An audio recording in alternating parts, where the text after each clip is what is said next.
Thank you very much. जय हिंद। आपके सबसे बढ़िया दोस्त, आजकल जो आपका नया दोस्त चल रहा है, जिसका बुखार आपको लोगों को अनफॉर्चुनेटली चढ़ा हुआ है, that is China. Colonel Shailendra ने कहा कि हमें चाइनीज की दोस्ती का बुखार चढ़ा हुआ है। इनका बुखार तो उन्होंने उतार दिया है लद्दाख में। तो वो कह रहे हैं कि जी कराची के अंदर जो आर्मी ऑफिसर्स हैं उनको टारगेट किया जाए। इतनी बड़ी आर्मी, उसका आर्मी चीफ, इतना बड़ा बजट, $70 बिलियन का बजट, और आप लोग दहशत गर्दों को ढूंढ रहे हैं ताकि वो आए और आपकी मदद करें पाकिस्तान आर्मी के खिलाफ। अगर भारत का बिल्कुल पाक दामन है। बात है कि जिस टेररिज्म के लिए आप एफआईआर लगा रहे हैं, यहां तो इंटरनेशनल यूनाइटेड नेशन ने आपके पास 2 टेररिस्ट ऐसे दे दिए जो इंटरनेशनली डिक्लेयर हो गए टेररिस्ट। ये जो पिछले 2-4-5 दिन के अंदर जो 2 डिवीजन मूव हो गई है गिलगित बाल्टिस्तान में, उसकी वजह से ये टॉपिक अपने आप उठ बैठा। ये कि 2 डिवीजन गिलगित बल्तिस्तान में मूव कर दिए। आप खुद फौजी हैं, 2 डिवीजन को मूव, थोड़ा बहुत मुझे भी पता है, 2 डिविजन्स को मूव करना, और ये कहा जा रहा है कि 1 दिन के अंदर और ओवरनाइट 2 दिन के अंदर मूव कर दिए। 2 डिवीजन हैं, उनके अंदर ब्रिगेड होंगे, उनके अंदर कितनी यूनिटें होंगी, उनका इक्विपमेंट होगा, तो क्या ये मुमकिन है कि इतनी जल्दी 2 डिवीजन मूव हो जाए? सर, ये टोटल सेटिस्फेक्शन दे रहे हैं अपने मैसेज को। इन्होंने अभी जंग लड़नी है मीडिया के ऊपर, क्योंकि ऑन ग्राउंड तो ये हार चुके हैं। कर्नल शेराज पाकिस्तान से और कर्नल शैलेंद्र सिंह इंडिया से, आप दोनों जेंटलमैन का बहुत शुक्रिया, आपने मुझे ज्वाइन किया। Thank you very much. जय हिंद।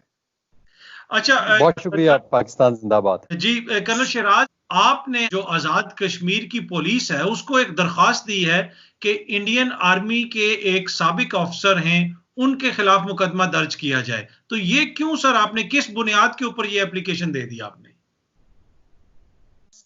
देखें, 1 महीना पहले हमने एक वीडियो देखा, वायरल हुआ था, जिसमें कि इंडियन आर्मी के एक रिटायर्ड ऑफिसर हैं मेजर राव आर्या, तो वो ओपनली इस चीज को एक्सेप्ट कर रहे थे और वो थ्रेट कर रहे थे कि उनके कुछ कनेक्शंस हैं जो बीएलए है, बलूचिस्तान की जो एक लिबरेशन आर्मी या एक बेसिकली वो टेररिस्ट ग्रुप है। और ये भी मैं साथ साथ बताना चाहूँ कि इसको यूनाइटेड स्टेट्स ने, यूके ने और जो मेंबर स्टेट्स हैं उन्होंने इसको डिक्लेयर किया हुआ है कि ये एक टेररिस्ट ग्रुप है। वो अपने कनेक्शंस उस ग्रुप के साथ शो कर रहे हैं कि मेरे टेलीफोन के अंदर उनके नंबर्स भी हैं, और टुवर्ड्स द एंड और ये भी कह रहे हैं कि जी अगले 15-20 दिन में आप देखेंगे कोई रिस्पॉन्स भी आएगा। तो ये सारी चीजें देखते हुए आप अगर इसको लीगली एवेलुएट करें तो 2 चीजें होती हैं क्राइम के अंदर जब एफआईआर करते हैं या कोई चीज होती है। एक को कहते हैं मेंस रिया और दूसरे को कहते हैं एक्टस रिया। मेंस रिया का मतलब ये होता है कि आपका क्या इरादा था वो क्राइम करने का। हाँ, आपका इरादा था, लेकिन अगर वो काम नहीं हुआ तो आपका जुर्म नहीं होता उसमें, लेकिन आपके इरादे के साथ उसकी तकमील भी हो जाती है, एग्जीक्यूट भी हो जाता है एज इट इज, जिस तरह आप कह रहे हैं। तो mens rea and actus rea is equal to commission of crime. तो मैं एक लीगल माइंड भी हूं, मैंने लॉ भी किया हुआ है, मैं प्रैक्टिस भी करता रहा हूं। जो हमारे क्राइम्स हैं लाइक टेररिस्ट, तो उसके अंदर, उस डेफिनेशन के अंदर ये ऑफिसर आता है, और उसने एग्जैक्टली पिन पॉइंट भी किया कि मैं बलूचिस्तान के अंदर और कराची के अंदर जो है करूंगा। और उससे पहले भी उसकी एक वीडियो आई है जिसमें वो कह रहे हैं कि जी कराची के अंदर जो आर्मी ऑफिसर्स हैं उनको टारगेट किया जाए। उसके बाद वो कह रहे हैं कि जो बलूचिस्तान के टेररिस्ट ग्रुप्स हैं उनको इंडिया के अंदर अकोमोडेट किया जाए, उनके ऑफिसेज बनाया जाए और यहाँ से आप ऑपरेट करें। तो ये क्लियर कट शो कर रहा है कि वो उसको पैट्रनाइज कर रहे हैं on behalf of his state, और he is patronising this groups here in Pakistan. अच्छा कर्नल शैलेंद्र की तो एक वीडियो मैंने भी देखी जनरल बिक्रम सिंह की, जो आपके एक्स आर्मी चीफ हैं, उसमें वो ये कह रहे हैं कि हमें बलूचिस्तान के अंदर उन लोगों की मदद करनी चाहिए जो पाकिस्तान के खिलाफ लड़ रहे हैं, वहां पे तेल छिड़कना चाहिए, पाकिस्तान के अंदर खून बहाना चाहिए ताकि पाकिस्तान की आर्मी की तवज्जो कश्मीर से और हमारी तरफ से हटे। सर, इतनी बड़ी आर्मी, उसका आर्मी चीफ, इतना बड़ा बजट, $70 बिलियन का बजट, और आप लोग दहशत गर्दों को ढूंढ रहे हैं ताकि वो आए और आपकी मदद करें पाकिस्तान आर्मी के खिलाफ। तो अगर भारत का बिल्कुल पाक दामन है, हमारे दिल में, हमारे दिमाग में कहीं कोई किसी के खिलाफ टेररिज्म फैलाने की बात हो ही नहीं सकती। ऐसी मेरी सोच है, मेरे देश की सोच है, मेरी फौज की सोच है। जहां तक जनरल विक्रम सिंह की बात आप कर रहे हैं, अपना अतहर काजमी साहब, देखिए, आप किसी कॉन्टेक्स्ट का एक पार्ट निकाल कर बोल दें तो मेरे ख्याल उसके साथ नाइंसाफी है। मैं बड़े जिम्मेदारी से कह रहा हूं कि जनरल विक्रम सिंह, हमारे विक्रम सर जो हैं, वो बड़े ही रिस्पॉन्सिबल इंसान है आफ्टर रिटायरमेंट।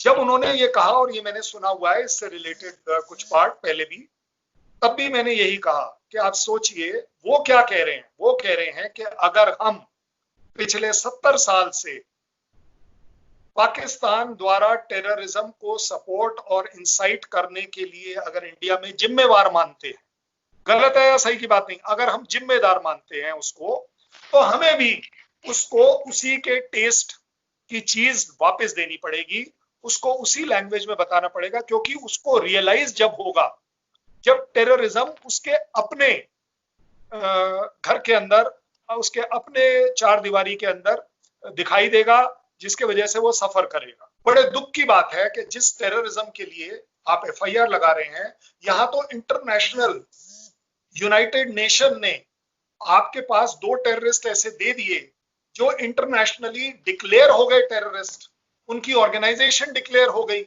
आपके सबसे बढ़िया दोस्त, आजकल जो आपका नया दोस्त चल रहा है, जिसका बुखार आपको लोगों को अनफॉर्चुनेटली चढ़ा हुआ है, दैट इज चाइना।